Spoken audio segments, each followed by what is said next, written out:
All right, so we're going to finish up our chapter now on population ecology, looking at some aspects of human population growth, which is something we talked about in our previous section as well, talking about how humans have, for the most part, throughout our history, at least especially recent history, been able to grow exponentially. Very, very high rate of growth. It really hasn't leveled off too much, at least for us as a species. One of the things we deal with is not only the sheer number of people there are, but also consumption patterns of people, right? One of the questions that's been asked for many, many years now is what is the carrying capacity of humans? How many people can the Earth support? And it turns out, and I kind of mentioned this previously in another section, but that's an impossible question to answer, believe it or not, because different people use different amounts of resources. If you look at any other species in nature, right, it doesn't matter where the species lives, it doesn't matter where its population is, on average, each individual of that species is going to use about the same amount of resources as every other member of the species. Not exactly the same, but pretty close to it. For humans, we have some parts of the world where some people consume relatively little, and in other parts of the world, the same people might consume 10, 20, or 30 times the amount of resources as somebody in the other part of the world. You have to look not only at how many people the Earth might support, but how much resource those people might consume. There's also the issue of distribution of resources. So whereas we see different resources being used differently in different parts of the world, there's also this gap between what the very rich use and what the very poor use. And everybody in this class would be considered very rich. Looking at the standards of what the average world citizen lives in, pretty much just about every U.S. citizen could be considered wealthy from that standpoint because our standard of living is so much higher than everybody else in the world. And you might wonder, well, why does that relate to population ecology? That sounds more like a social issue or an economic issue or something like that. Well, in fact, it actually is a biological issue because whenever you have poor standard of living, where you've got lack of medical technology and lack of good sanitation, lack of food, those kinds of things, birth rates tend to be really high, and death rates tend to be relatively not as high in those places, believe it or not. So there's this gap between birth rates and death rates, which leads then to human population growth. Um, so we started seeing things like, your typical sounding environmental problems like climate change and ozone depletion, which is not so much an issue anymore, but was maybe 20 or 30 years ago. We see things like air pollution and water pollution and soil degradation and use of aquifers and all these environmental issues that really stem from the fact that there are A, too many people on the planet, and B, some of those people use way too much resource. It's kind of a dichotomy, whereas you've got, some parts of the world could be blamed because their population growth rate's too high and there's too many of them. You're looking at 1 billion+ people in both China and India, 5 billion people in Asia altogether. It's a huge number of people. But then on the other hand, in other parts of the world that maybe aren't as population dense, they use too much resource. So it's not just the countries that have too many people, it's also the countries where on average people use far more resource than would even be necessary from a reasonable standpoint. Um, People have done standard of living analysis from countries that have um, relatively high levels of income and resource use compared to those that have a somewhat lower, maybe half the income, half the resource use. And when you look about just about any measure of standard of living, it's actually higher in the so-called poorer country. Right? So the point is you don't really need to have a huge amount of wealth or resource consumption to be happy, and that's actually been shown in many cases for a lot of these sort of studies. So carrying capacity for the human population is tough. We don't really know what it is. If you ask Thomas Malthus, who was an economist back in the late 1700s, he would have said 1 billion people was too many. 1 billion people was going to bring ruin to the entire planet. Well, it's now, a few hundred years later, and we have now 7 billion people on the planet. And so far, we seem to be doing kind of okay, although there are some certainly signs of stress in the environment and ecosystems at large. But overall, we're still here and we're still growing. So these are just some projections on where population sizes might go in the more or less immediate future. We can track back to 1900. We can look at what human populations did from 1900 up to kind of the present time, more or less right in here. And then eventually where they might go up to about 2050. And what you see in developed countries, places like the US and Canada, places like Australia, Japan, most of Western Europe, population sizes are leveling off right around 1 billion people total. Right? Not that many people. We've got 350 some odd million people in the U.S., give or take. The rest of the developed world accounts for the rest of the other roughly what 6.5 well, 650 million people is what I'm trying to say. If we look at developing countries, we can look at different scenarios of fertility. Low fertility, which might see developing first world type countries leveling off around 7 billion people, bringing us to 8 billion total. That's like best case scenario, and that's not going to happen. There's already going to be more people than that. We can already tell for sure. If we go to medium fertility, well, now we're leveling off up here around maybe 9 billion people, plus the 1 billion in the developed world. That brings us to 10 billion total on the planet, which is a lot of people.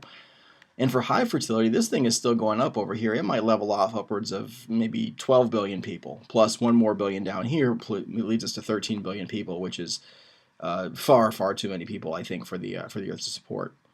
Human population growth actually hit its peak rate in around 1965 to 1970. That was around 2% growth per year, which doesn't sound like a lot. 2% doesn't sound like a huge amount.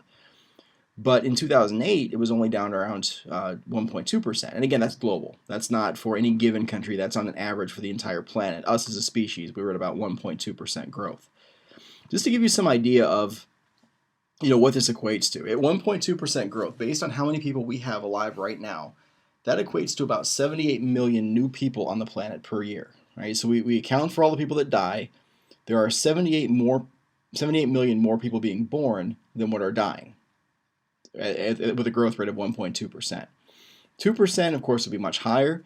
There is something called the rule of 70, kind of when you look at population growth kinds of things. The rule of 70 says that if you take the number 70 and divide it by percent population growth, that's going to give you a pretty good look at what the doubling time might be for any given population. So if you take 70 and divide it by this 2% that we saw back in 1965 to 1970, that would have said that in every 35 years, human population size would double. And it's double. That's a lot. That's a huge amount of people with a population growth of 2%. If we look at 1.2%, it's still pretty high, but it's nowhere near that every 35-year doubling sort of projection that we saw before. Right? So most of the things that it takes to have population growth like this are not really fancy things. It's not huge increases in technology. It's not having an iPhone. It's nothing like that. It's things like having clean water. It's things like having reasonably healthy food to eat in reasonably good quantity. It's having basic medical care. We're not talking about, heart transplants. We're talking about basic infectious disease control, medical care kinds of things. So with very, very minor increases in standard of living, we see some huge increases in population growth rate. The other side of the coin as well, like we talked about before, there's also consumption, right? So just to give you some numbers here, just to think about. The wealthiest 20% of the world's population, right? The top fifth of the world's population, of which we are all a part in this class, right? I guarantee we're all a part of that.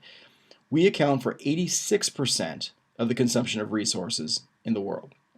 The wealthiest 20% accounts for 86% of the consumption of resources, which sounds a bit out of whack.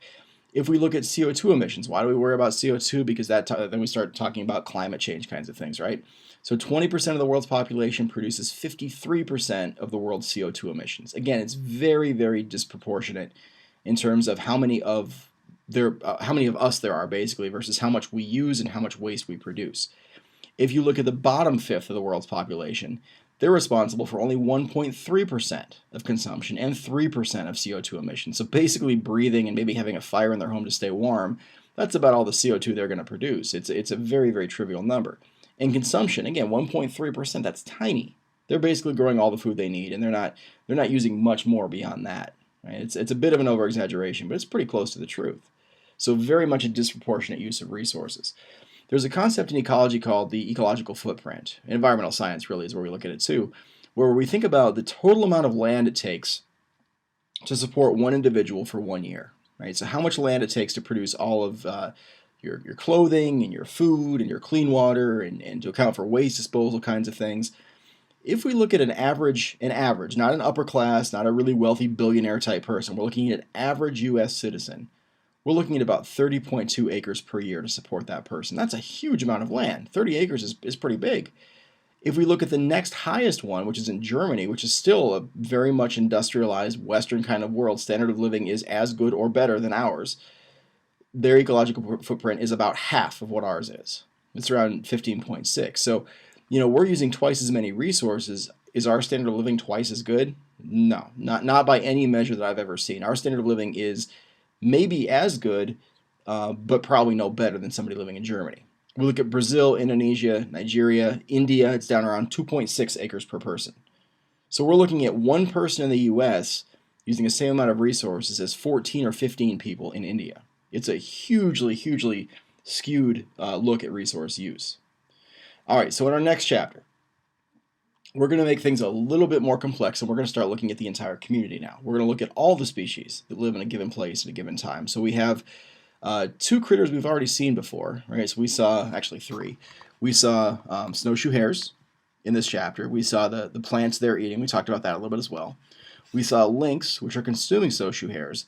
But now we're going to start lumping in a bunch of other critters here too and take a look at how they all affect each other. So we're going to look at community ecology next. And actually the next chapter also talks about ecosystem ecology. So it's a pretty big chapter. Normally that would be 2 chapters in just about any textbook. So this book has got both in one chapter. It's a fairly long one, but I think one that's maybe not super challenging and one that most people can kind of find interesting. So we're going to go there next. We'll see things like biotic interactions in a community as well as abiotic things, where we talked about sunspot activity and how that affects plants, and then how plants affect the snowshoe hares, and then how these guys affect all these predators. So it gets to be pretty complex when we start seeing the full web of interactions that takes place, but we're going to head to that chapter next.